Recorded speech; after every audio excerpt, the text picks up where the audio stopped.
They can't run, jump, or howl. They have no eyes, ears, or brains. Yet plants are very much alive. They create the air we breathe and the food we eat.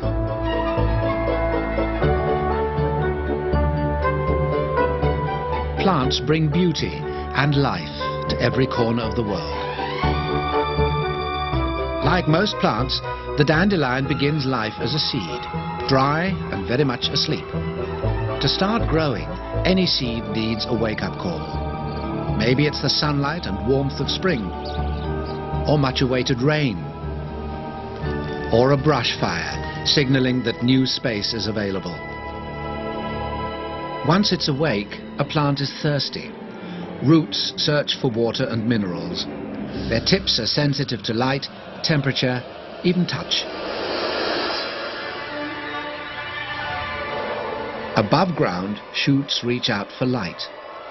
The legendary Green Man of European folklore celebrated plants' essential fertility.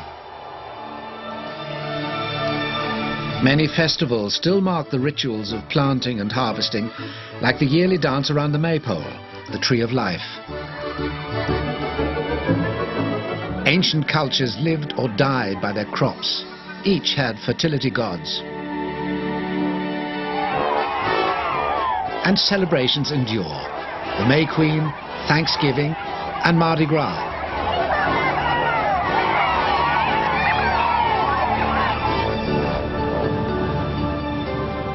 The young dandelion reaches for its share of sunlight. Giant sequoia stretch high into the sky, some close to 90 meters. Powerful pumping action draws water to its topmost leaves. Special microphones reveal the sound of water being drawn upwards.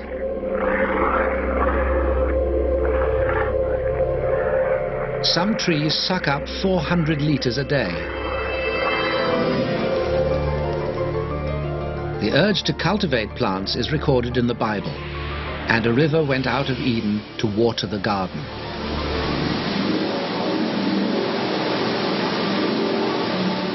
The Bible recounts a Garden of Eden bound by 4 rivers, home to Adam and Eve, beauty and oneness of spirit, for a time. Perhaps later gardens yearn to recapture the perfection of Eden. The oldest working gardens are in New Guinea. Bordered by rainforests, they've been cultivated for more than 10,000 years by the native people who still use their prized pigs as ploughs.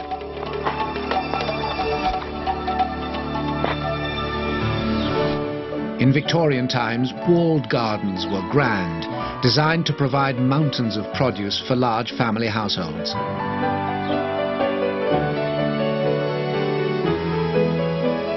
Underground water systems irrigated acres of gardens, and elaborate ornamental plantings required armies of gardeners. The desire to garden is universal. We even garden high above the city.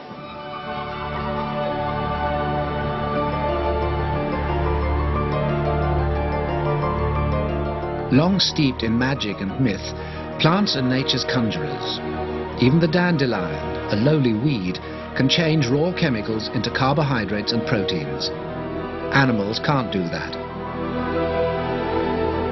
Plants use photosynthesis. Their leaves contain chlorophyll, making them green. They absorb sunlight while microscopic openings breathe in carbon dioxide. With water and other nutrients, the plant converts the sun's energy into glucose, which is the plant's own energy and the basis of all food. The waste product is oxygen, vital for animal life.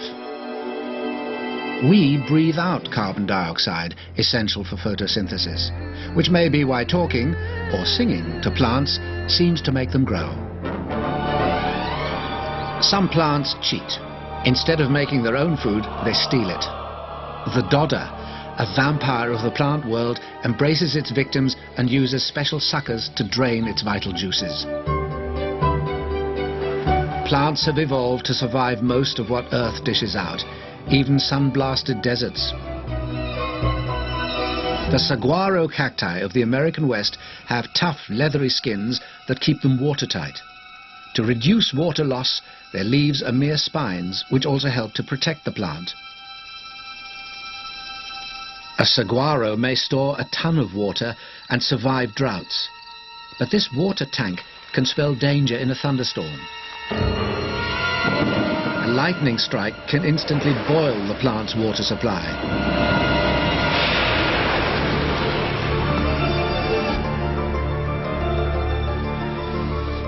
In a rainforest, a plant's challenge is congestion. There's always a neighbor threatening to put an individual in the shade. Smaller plants may have to take their chances in the shadows, or like air plants, ride to the sky with the trees. Far above the ground, a bromeliad uses its cup-shaped leaves to collect rainwater. The leaves also make a convenient swimming pool.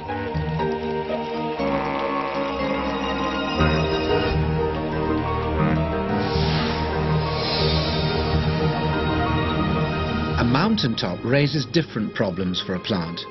The sunlight up here can be too bright. The answer? Leaves with a furry surface act like sunscreen. A leaf may be cloaked in sun protection factor 4, or even factor 24.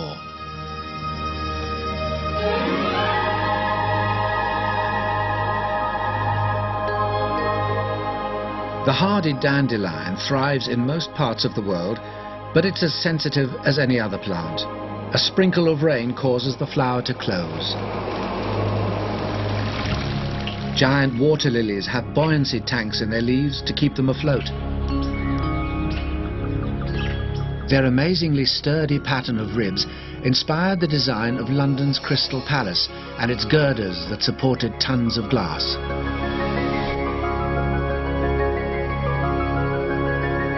Plants are found in every environment on Earth. Beneath the ocean, plants thrive in relentless waves and salt water. In such conditions, kelp can grow 45 centimeters in one day. In the Pacific Ocean, there are marine forests as tall and lush as rainforests. It's a secret twilight world.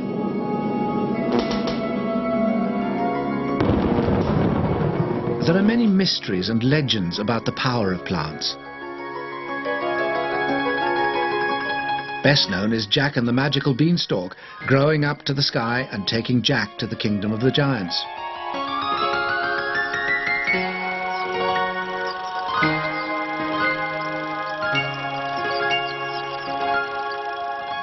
The ancient Greeks believed the souls of the dead rested in beans. Legend tells that the mathematician Pythagoras died in a bean field, cornered there by his murderers and afraid to crush the sacred beans underfoot.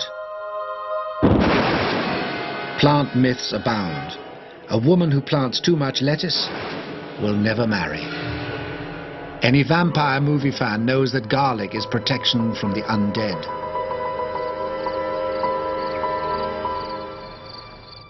A woman who puts an onion under her pillow will dream of her future husband.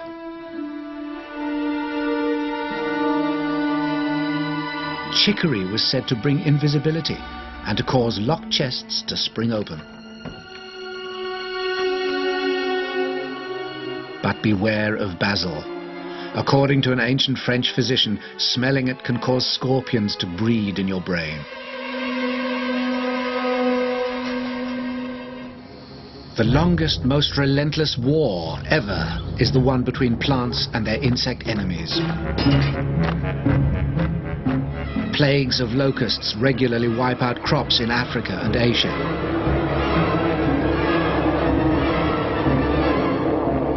Huge swarms can destroy a year's harvest in just a few hours.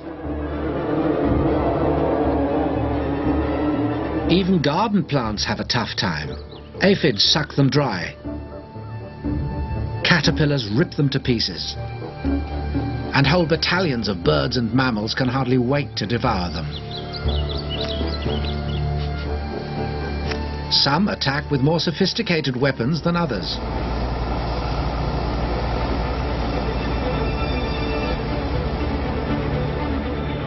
But plants have developed weapons of their own to fight back.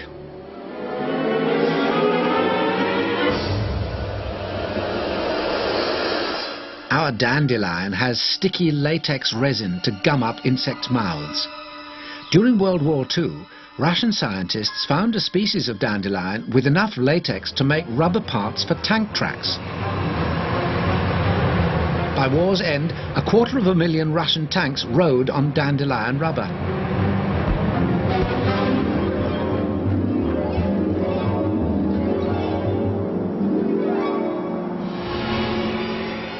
The tobacco plant resorts to chemical warfare. It contains nicotine, instant death to insects, with no health warning.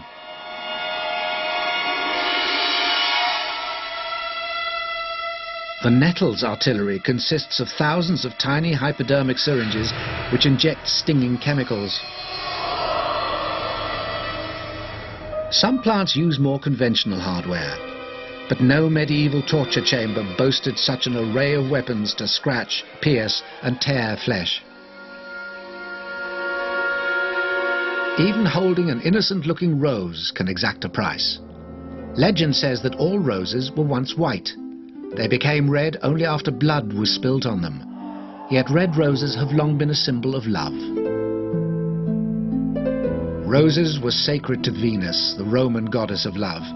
In villas strewn with rose petals, the Romans drank rose wine, washed in rose water and planted rose bushes to thank their gods.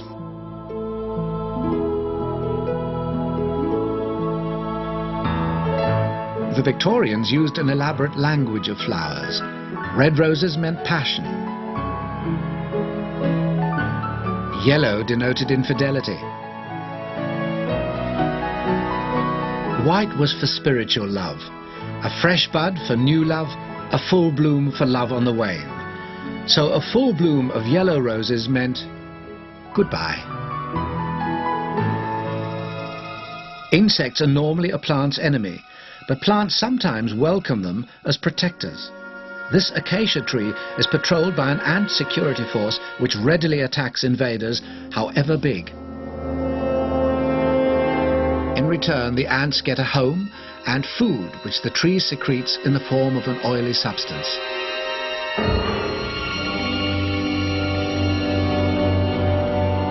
Some plants are deceivers. The passion flower sprouts dummy eggs to make butterflies lay their very real eggs elsewhere. The dummy eggs never hatch into hungry caterpillars. This tortoise is treading on a plant, the stone plant.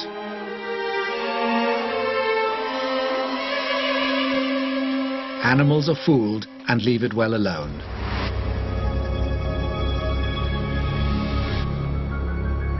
A plant's looks were considered symbolic of the illnesses it could cure, according to ancient herbalists. A plant with a twisted root, the pink-flowered bistort, was deemed a cure for snakebite.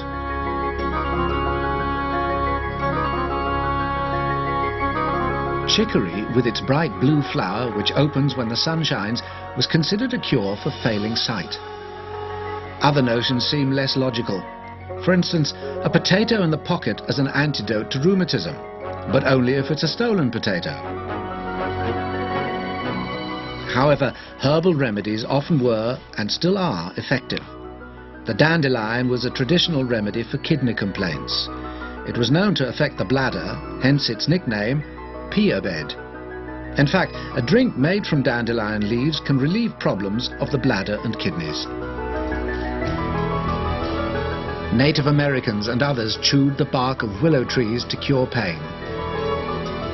And it works. The reason? Willow bark contains salicylic acid, the basis of aspirin. Chinese herbalists have spread the practice of holistic medicine far beyond their homeland. We now realize that many folk cures are rooted in solid medical science. Foxglove yields the drug digitalis, still used to treat heart disease.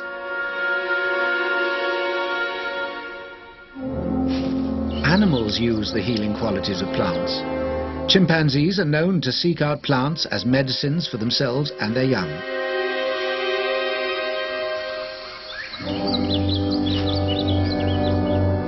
And new medical discoveries continue to be made. A species of periwinkle may be a breakthrough in treating leukemia. Plants can perform miracles of life, or they can spell sudden death. When a pitcher plant needs to supplement its diet with insects, it stands ready to lure them in with color and nectar.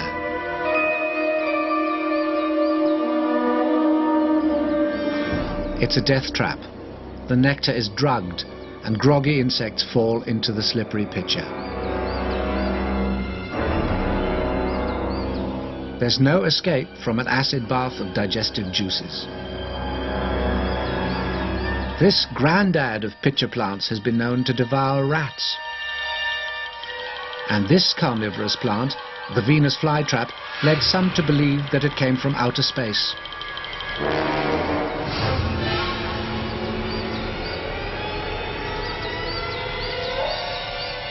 An insect touches the plant's tiny trigger hairs at its peril, but it takes at least 2 strokes to close the trap.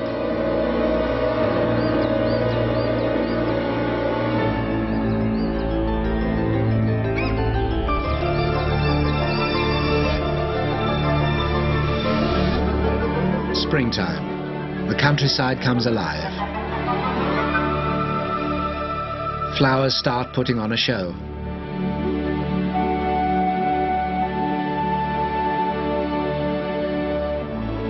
It's the mating season.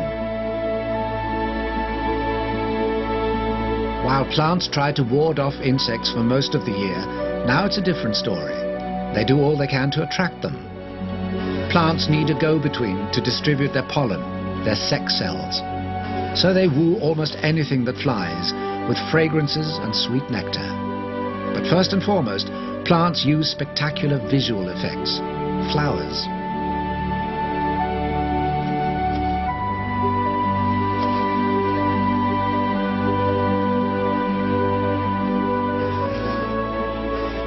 Birds and insects feast on nectar and get a good dusting of pollen.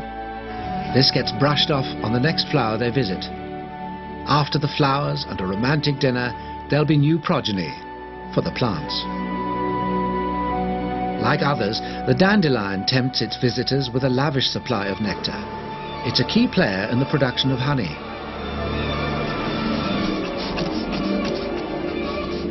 The frenzy for flowers surely reached its peak during the 17th century in Holland. Tulips had been imported from Turkey, and tulip mania took hold. There was a race to breed new colours. A tulip stock market developed. There were bankruptcies, suicides, even murders. Finally, the government was forced to control prices. However, if you happen to know where to get your hands on a blue tulip, you'd make a fortune.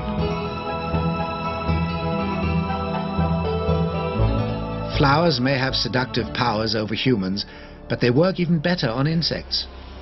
Unlike humans, insects see ultraviolet light. From a bug's eye view, a flower's color holds an intense attraction. Its petals glow. Like pilots homing in on landing lights, insects are guided in. The plants try to outdo each other, developing more dazzling, sweeter smelling flowers. It's like a fashion parade.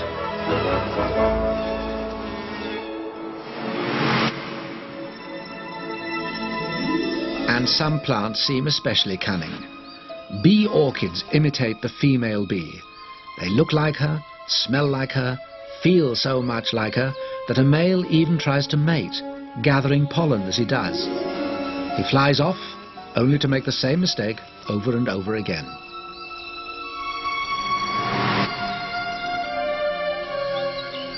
Some flowers smell bad, like this Amorphophallus titanium. The plant's huge middle poker can grow as tall as an elephant and stinks of rotting dung. It's a stench only a beetle could love, though flies too crawl their way to the treasury of pollen. Another foul-smelling plant owes its name to a debonair Victorian gentleman, Sir Thomas Raffles, in his time a merchant, soldier, botanist and colonial administrator. He founded London Zoo and in 1817 gave his name to the world's biggest and smelliest flower, Rafflesia arnoldi. It blooms rarely and briefly, but when it does, a smell like ripe dung, the look of rotting meat and the size of a coffee table. Flies are in seventh heaven.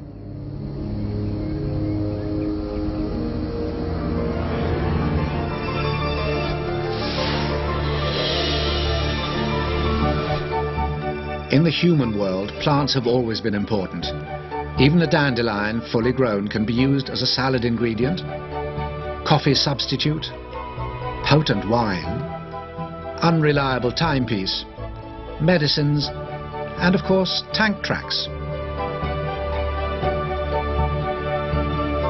Without plants, man would have had none of his wooden weapons, or flowers, music, wine, armor, mead, bread, fruit, art, clothes, or even the wheel.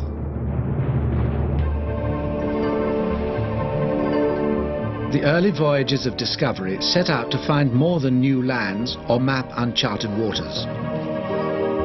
Explorers classified nature, searching out new sources of tea, cinnamon, nutmeg, and preservative spices, highly desirable in an unrefrigerated world.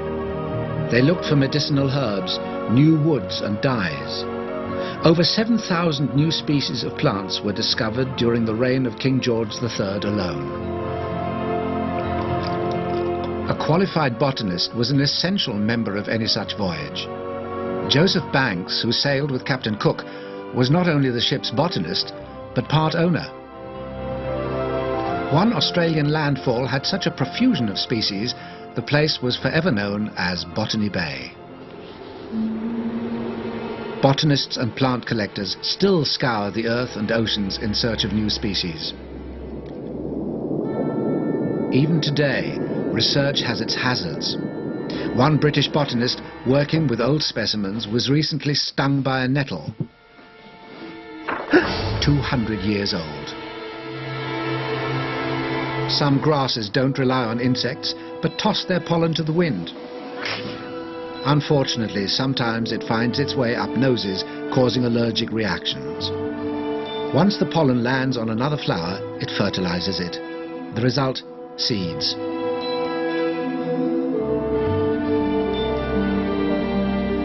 When a seed falls to the ground, it competes with its own parent for food and light. Its chances are much better if, like the dandelion seed, it can travel long distances. Each one is equipped with a tiny gossamer parachute. The sycamore seed goes by helicopter. This squirting cucumber uses jet propulsion.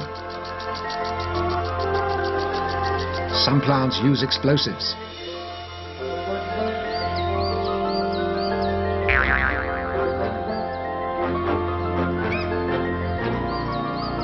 Primitive plants like ferns don't have flowers or conventional seeds. They produce spores under their fronds, which are catapulted into the breeze.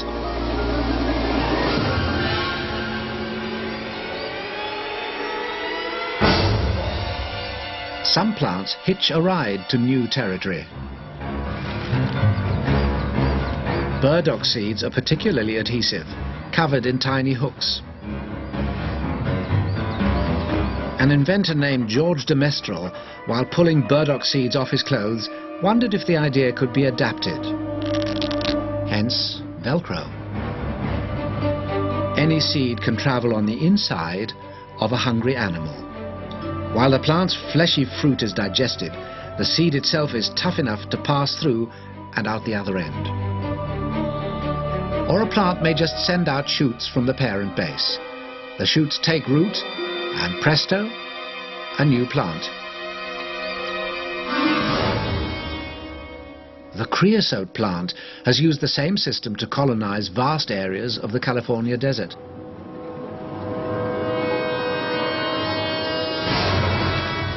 Even in our modern synthetic age, our dependence on plants is complete. Plants supply everything from wood, paper, clothing, vegetables, paints and dyes, tires, beer, tea, coffee, even cigars. Yet the potato, perhaps the most versatile food plant, was once thought unfit for humans. From South America, it travelled to England with Sir Francis Drake and spread through Europe. Yet the French wouldn't eat them. They fed them to pigs. Louis XVI realized the potato's potential as a cheap, nourishing food. He decreed that soldiers should guard a field of potatoes. It was a clever ploy. Word got out. The potato was so good, it was for royal use only. He and his queen even took to wearing garlands of potato leaves. The people, in a revolutionary mood, invaded the field and stole the king's potatoes.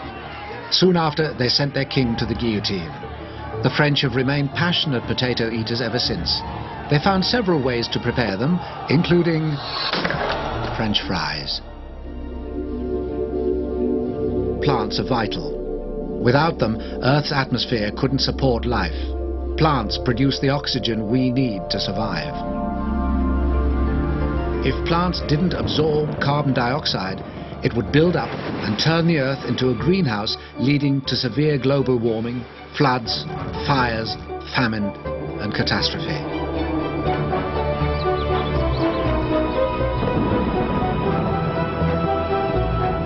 Plants are nature's air conditioners. Even a simple garden hedge can provide more than enough oxygen for an average family. And as one season of a plant's life comes to an end, another adventure begins.